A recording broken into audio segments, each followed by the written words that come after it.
अस्सलाम वालेकुम। तो हम मैथ का नेक्स्ट पढ़ने वाले हैं। पहले लेक्चर में हमने कुछ बेसिक डेफिनेशंस देखी थी और इसके अलावा जो है एक इन्वर्जन मेथड सीखा था।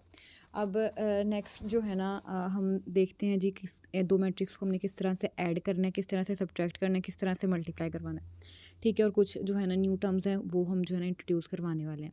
तो सबसे पहले क्या है जी, हमें एक मैट्रिक्स दिया हुआ, उसको बोला उन्होंने कि ऐड करो। तो हम क्या करेंगे कि सिंपल दो मैट्रिक्स को लिख लेंगे A प्लस बी।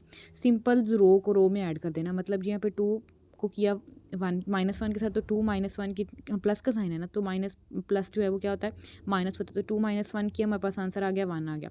-3 + 3 किया 0 आंसर आ गया। -5 + 5 किया आंसर 0 आ गया। ठीक हो गया। उसके बाद आपने क्या किया कि -1 और 1 को किया, आंसर क्या है 0 आ गया। 4 को -3 किया तो आंसर 1 आ गया। 5 को -5 किया 0 आ गया। इसी तरह मतलब सिंपल क्या है कि रो को रो में जो है ना आपने ऐड कर देना है, इसी तरह आपने सब्ट्रैक्ट करना है। ठीक है, अब नेक्स्ट आपको ना उन्होंने कुछ जो है ना इस तरह के फॉर्म के सवाल दिए होंगे, यानी A² -4A -5I। तो हमने जो है ना इसको किस तरह से सॉल्व करना है। यहाँ पे I से मुराद क्या है, आपके पास जो है ना आपके पास आइडेंटिटी मैट्रिक्स है। ठीक है, ये वाली, ठीक है, इसको आइडेंटिटी मैट्रिक्स बोलते हैं। ये आई से यहाँ से ये वाला जो आई है ना इससे मुराद ये वाला है।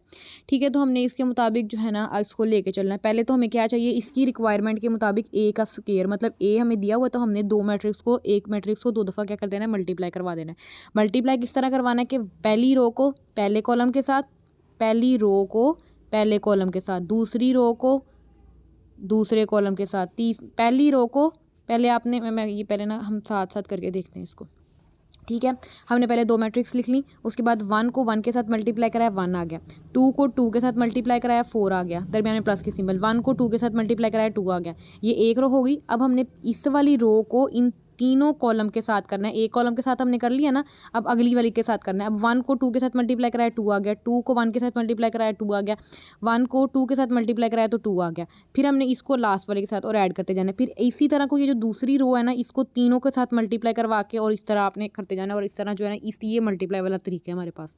ठीक हो गया। उसके बाद हमारे पास हमें ए स्क्वायर चाहिए था, सिंप्लीफाई आपने इसको और कर लिया। ऐड वाला कर, ऐड जो माइनस के साइन थे या प्लस के साइन थे, आपने इनको किया, सारे प्लस के हैं तो प्लस के ही साइन आएंगे। ठीक है, तो हमने इनको ऐड कर लिया। अब हमारे पास ये क्या आंसर आ गया जी, A² आ गया। अब हमें चाहिए 4A। 4 क्या कहता है, 4 लिख के आपने A का मैट्रिक्स लिखे ना, तो उसको मल्टीप्लाई करवा देना अंदर। मल्टीप्लाई वैसे ही जैसे सबके साथ 4 मल्टीप्लाई हो जाएगा, और इस तरह जो है ना हम इसको नेक्स्ट सॉल्व कर लेंगे। उसके बाद हम इसका अगला पेज खोलते हैं। ठीक है, 4A निकाल गया। अब हमने निकालना है 5I। ठीक है, 5I वही आइडेंटिटी मैट्रिक्स साथ आपने क्या कर देना है, 5 को मल्टीप्लाई करवा देना। उसके बाद आपने तीनों मैट्रिक्स को लिख लेना जो हमने अपने आंसर निकालने हैं। स्क्वायर का भी -4A का भी निकाला, और 5 जो है ना आइडेंटिटी मैट्रिक्स का भी निकाला है।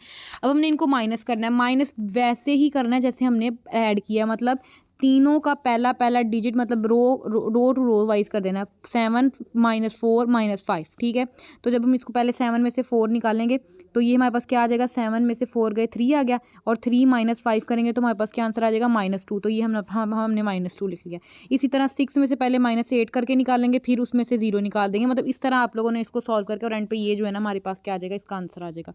ठीक है, उसके बाद हमारे पास नेक्स्ट क्वेश्चन भी कुछ इस तरह का है। आपने A को 3 दफ़ा मल्टीप्लाई करवाना है। फिर जी आपने फिर क्या करना है, आपने 3A² -7, फिर हमने जो है ना A² जो है ना A² पहले ही निकाला हुआ था, तो ये पिछले वाला ही है, और हमने A के साथ मल्टीप्लाई करवाया तो वो A³ निकला है। फिर आपने जैसे जैसे ये रिक्वायरमेंट के मुताबिक आपने करते जाना, और एंड पे आपने क्या करना है, एक जो है ना फॉर्म में उसको आंसर ला के दिखा देना एक मैट्रिक्स में। तो ये हमारे पास 0 0 आंसर आया उनके मुताबिक। उन्होंने कहा था कि ये 0 के जो इक्वल है ना प्रूव करवा के दें, तो हमने जो है ना इसको 0 के इक्वल करके दिखा देना है।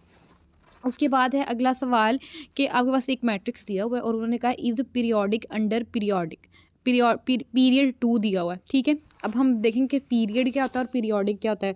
पीरियड सबसे पहले हमें जो है ना कुछ इस एक ही ना आप कह लें कि ना एक ही इस तरह जो है ना पावर आपको शो होगी।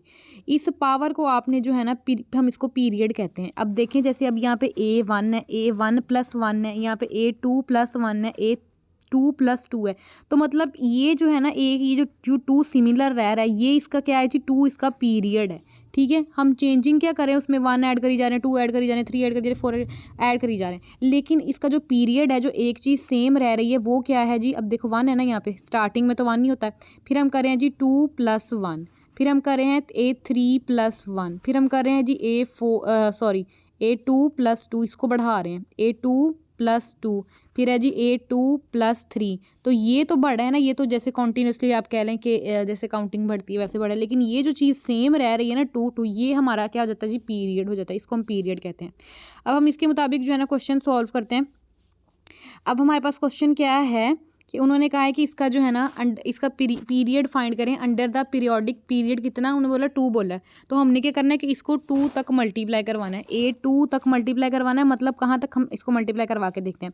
अब हमने सबसे पहले जो है ना A को A से मल्टीप्लाई करवा देंगे, A की पावर हमारे पास कितनी आ गई, 2 आ गई, मतलब क्या आई, A1 + 1।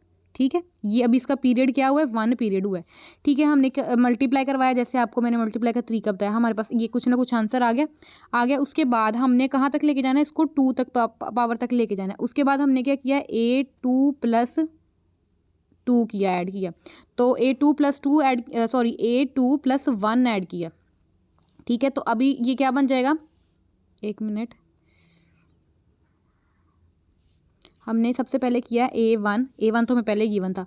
उसके बाद हमने क्या किया, A1 में 1 ऐड किया। ठीक है, अब हम कर रहे हैं A2 में 1 ऐड करेंगे। ठीक है, तो अब हमने क्या किया, ये हमारे पास A2 की पावर है और ये हमारे पास A की पावर है, मतलब अगर हम इसको यूँ लिखें तो ये यूँ ही बन जाएगा ना, A की 1। ठीक है, ये 1, तो मतलब पावर्स को हमने ऐड करना है, तो 2 + 1 किया तो हमारे पास 3 बन गया। ठीक है, A की पावर 3 आ गई।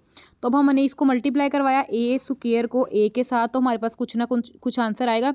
उस आंसर को कहेंगे कि वो हमने जो है ना उसको कहाँ तक हम लेके गए हैं, हम 2 पीरियड तक लेके गए हैं। बात सिंपल सी है, बस समझने वाली चीज़ क्या है कि एक हमारे पास है 1 पावर, इसका पीरियोडिक, इसका पीरियड क्या है, इसका 1 पीरियड है। एक हमारे पास आ गया जी 1 + 1, इसका पीरियड अभी तक क्या है, फिलहाल इसका भी 1 है। हमने ये वाली राइट पोजीशन देखनी होती है। ठीक है, अब हम करेंगे जी A2 + 1। ठीक है, A2 + 1 करें, तो अब जो इसका पीरियड चेंज हुआ है वो क्या हुआ है जी, 2, इसका पीरियड जो है ना वो क्या हो गया, चेंज हो गया। तो ये पीरियड उन्होंने हमें कहा था फाइंड करने को कि 2 तक लेके जाए आप लोग। ठीक है, तो हमने उसके मुताबिक सबसे पहले ये तो सिंपली हमारे पास क्या था, A आ गया था, ये था हमारे पास A1.A1, तो ये हमारे पास क्या बन गया जी, A का स्क्वायर बन गया। उसके बाद अब ये था ना, तो ये था A का स्क्वायर और .A1, तो ये क्या बन गया हमारे पास, A का क्यूब। तो हमें A का क्यूब फाइंड करने को कहा था, जिसको हम कह रहे हैं कि हमारा ये पीरियड कौन सा है जी, 2 बनता है पीरियड। ठीक है, उसके बाद हम नेक्स्ट चलते हैं। ठीक हो गया, यहाँ तक हो गया। अब ये फिर एक इन्वर्जन मेथड किया हुआ है सॉल्व। अब ये नई चीज़ ये आई है हमारे पास, ये इन्वर्स मेथड ही सॉल्व किया हुआ है। ठीक हो गया, अब हमारे पास एक नई चीज़ ये नीलपोटेंट या नीलपोटेंसी इंडेक्स क्या होता है, तो हम उस जो है ना उसको देखने वाले हैं। नीलपोटेंसी या नीलपोटेंट इंडेक्स वो वाला इंडेक्स होता है, नीलपोटेंसी जो है ना, पहले तो मैट्रिक्स देख लेते हैं वो कौन सी मैट्रिक्स होती है, जो एंड पे 0 0 बचे ना, जिसके एंड पे 0 0 बचे वो हमारे पास नीलपोटेंट मतलब मैट्रिक्स बन जाती है। अब हम देखने वाले हैं नीलपोटेंसी इंडेक्स कौन सा होता है, जिस इंडेक्स पे, जिस पीरियड में आपका वो जो है ना आपका मैट्रिक्स 0 होता है ना, उसको नीलपोटेंसी इंडेक्स कहते हैं। हमने जो है ना सिंपल इसको A को A के साथ ये हमारे पास सपोज A है, हमने A को A से मल्टीप्लाई करवाई जाना, भला हमें 4 तक करवाना पड़े, हमें 3 तक करवाना पड़े, जहाँ तक 0 नहीं आ जाता ना हमने इसको मल्टीप्लाई करवाई जाना। ठीक है, तभी हम अब इसको जो है ना नीलपोटेंट शो करवा पाएंगे। हमने पहले जी है ना A को A के साथ मल्टीप्लाई करवाया, A के स्क्वायर पे उसने जो है ना हमें आंसर 0 0 दे दिया। तो अब हम क्या कहेंगे कि जो है ना, अब हम कैसे कहेंगे कि ये जो है ना मैट्रिक्स जो है वो नीलपोटेंट जो है ना मैट्रिक्स बन चुकी हुई है एट द इंडेक्स, कौन सा, एट द इंडेक्स 2। नीलपोटेंसी इंडेक्स क्या आया, इसका 2 आया, क्योंकि इसमें क्या जी पावर कितनी आई हमारे पास, A की पावर कितनी है, 2 आई है। ठीक है, उसके बाद है जी इनवोलेंट्री मैट्रिक्स। इनवोलेंट्री मैट्रिक्स कौन सी होती है, अब हम उसकी डेफिनेशन देख लेते हैं। A matrix is said to be involuntary matrix if, अगर A का जो स्क्वायर है वो किसके इक्वल आ जाए, I के इक्वल आ जाए। I मतलब वही इन्वर्स वाला, अगर आपके पास 3 का मैट्रिक्स चल रहा है, अगर आपके पास 2 का मैट्रिक्स चल रहा है, तो उसके मुताबिक हम इसको ड्रॉ करेंगे लाइक इस तरह।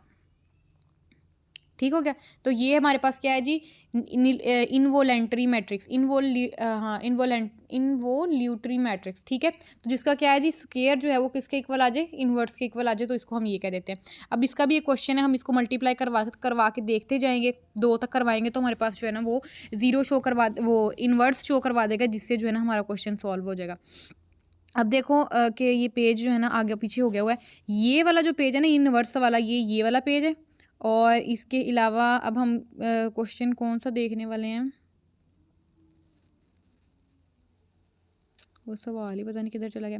043 वाला क्वेश्चन, पेपर की डिस्ट्रीब्यूशन की वजह से वो ख़राब हो गया, पता नहीं किधर है अब। अच्छा खैर, अब हम क्या करेंगे इस वाले क्वेश्चन में, यहाँ तो नहीं मिल रहा लेकिन मैं वैसे सेंड कर दूंगी। ठीक है, तो अब हमने इसको ए को ना ए के साथ मल्टीप्लाई करवा देना। ये आपके पास जो मैट्रिक्स है ये क्या है, आपके पास ए है। ठीक है, ये आपके पास क्या है, ए है, लिख जाओ। अच्छा, ये हमारे पास ए है ये वाली, और उसके बाद जो है ना हमने क्या करना है कि इसको ए को ए के साथ मल्टीप्लाई करवाएंगे और हमें हमारा जो आंसर होगा ना वो हमारे पास वो जो है इन्वर्जन मेथड में शो करवा देगा। ठीक है, ये हो गया। ठीक है, उसके बाद नेक्स्ट है हमारे पास, ये वही वाला पीछे से चल रहा है। उसके बाद एक ये वाला हमें मैट्रिक्स दिया हुआ है। तो अच्छा, अब इस मैट्रिक्स को देखते हैं, ये इसको हमने किस तरह सॉल्व करना है। हमें जो है ना एक साथ क्या दिया हुआ है, अयोटा दिया हुआ है, एक अयोटा, और साथ जो है ना एक इन्वर्जन वो जो है ना इन्वर्स मैट्रिक्स दिया हुआ है, 2x2 का कॉलम चल रहा है हमारे पास। ठीक है, अब हमने क्या करना है कि हमने जो है ना, जैसे हम रो ऑपरेशन करते थे ना पहले सेमेस्टर में न्यूमेरिकल कंप्यूटिंग में, या कॉलम ऑपरेशन लगा के, तो हम क्या करते थे कि जो है ना इन्वर्स बनाते थे, मतलब पहले वन बनाते थे, फिर उसके नीचे जीरो बनाते थे, फिर साइड में वन बनाते थे, उसके नीचे जीरो बनाते थे। इस तरह हम काम करते थे। अब इसमें भी क्या है कि उन्होंने जो है ना हमें, जैसे आप कह लें कि रो ऑपरेशन जैसे हमें देते हैं, वो रो ऑपरेशन की क्या कंडीशन होती है, जैसे हमारे पास जो है ना एक मैट्रिक्स है 1 2 3 4 5 7 0 7 4। ठीक है, हमने सबसे पहले क्या करना होता था, यहाँ पे हम जो है ना साथ क्या लेते थे, एक इन्वर्जन मैट्रिक्स ले लेते थे, यही 1 0 0 0 वाली, वो लिखा नहीं जाना अब। ठीक है, ये इन्वर्स वाली मैट्रिक्स लेते थे। उसके बाद हम क्या करते थे, यहाँ पे 1 बनाते थे अगर नहीं बना होता था, फिर हम यहाँ पे 0 बनाते थे, फिर यहाँ पे 0 बनाते थे, फिर यहाँ पे 1 बनाते थे, फिर यहाँ पे 0 बनाते थे, फिर 0, फिर 1, फिर 0, फिर 0, इस तरह का हम बनाते थे मैट्रिक्स। ठीक है, उसके लिए हम जो है ना वो रो ऑपरेशंस अप्लाई करते थे। तो ये जो है ना मैंने वो न्यूमेरिकल कंप्यूटिंग की जो है ना वीडियो में समझाया हुआ है, तो ये उसका लिंक भी ना मैं अगर कहते हैं तो भेज दूँगी। ठीक है, उसके बाद ये भी बिल्कुल वैसे ही किया हुआ है, रो ऑपरेशंस लगाई हुई हैं, इस पे ऑपरेशंस लिखे हुए हैं, तो हम इसको थोड़ा सा देख लेते हैं। इसमें क्या है जी, अब हमें ये मैट्रिक्स दिया हुआ है ना, हमने खुद साथ में ये क्या ले लेना है, इन्वर्स मैट्रिक्स ले लेना है। हमने क्या करना है, सबसे पहले यहाँ पे 1 बनाना है। तो इसके लिए 1 के लिए हम क्या कर देंगे कि रो 3 में से आप जो है ना, अगर इसको कॉलम के साथ लेके चल रहे हो तो कॉलम के साथ लेके चलोगे, अगर रो के साथ लेके चल रहे हो तो रो के साथ लेके चलोगे। हम क्या करेंगे कि रो 3 को जो है ना हमने यहाँ पे 1 बनाना है। हम इधर इसने कॉलम चेंज किया है, यहाँ पे कॉलम इसने लिखना है, लेकिन हम जो है ना रो वाला ज़्यादा बेटर है, तो आप रो वाला ही करें। तो इसमें हम क्या करेंगे कि रो 3 को रो 1 के साथ इंटरचेंज कर देंगे। अब लिखेंगे कैसे, जिसको चेंज करना है उसको सबसे पहले लिखना है, R1 को R3 के साथ इंटरचेंज कर देंगे, तो ये जो है ना कॉलम ऐसे, ये रो जो है ना ऐसे ऊपर नीचे हो जाएगी। इसी तरह हमने जो है ना डिफरेंट ऑपरेशन लगाने होते हैं और फिर हम इसको सॉल्व करना, तो ये मैं समझा चुकी हूँ, तो ये उधर से ही समझिएगा। ठीक है, ये भी वैसे ही क्वेश्चन है, बस यहाँ तक हमने पढ़ना है, हर लेक्चर 4 से ऊपर तक हमने पढ़ना था। तो ये था। अब हम आज के मेथड में हमने क्या देखा कि हमने जो है ना किस तरह 2 मैट्रिक्स को ऐड करना है, किस तरह सब्ट्रैक्ट करना है, किस तरह मल्टीप्लाई करना है, और अगर जो है ना ये वाली फॉर्म हमें दे दी जाए तो हमने इसको किस तरह से लेके चलना है। उसके बाद नीलपोटेंसी मैट्रिक्स और नीलपोटेंसी इंडेक्स के बारे में हमने देखा, और पीरियड के बारे में देखा, और इसके अलावा जो है हमने क्या देखा, इनवॉलेंट्री मैट्रिक्स के बारे में देखा, और इसके अलावा जो है वो रो वाला ऑपरेशन जो है ना हमने देखा।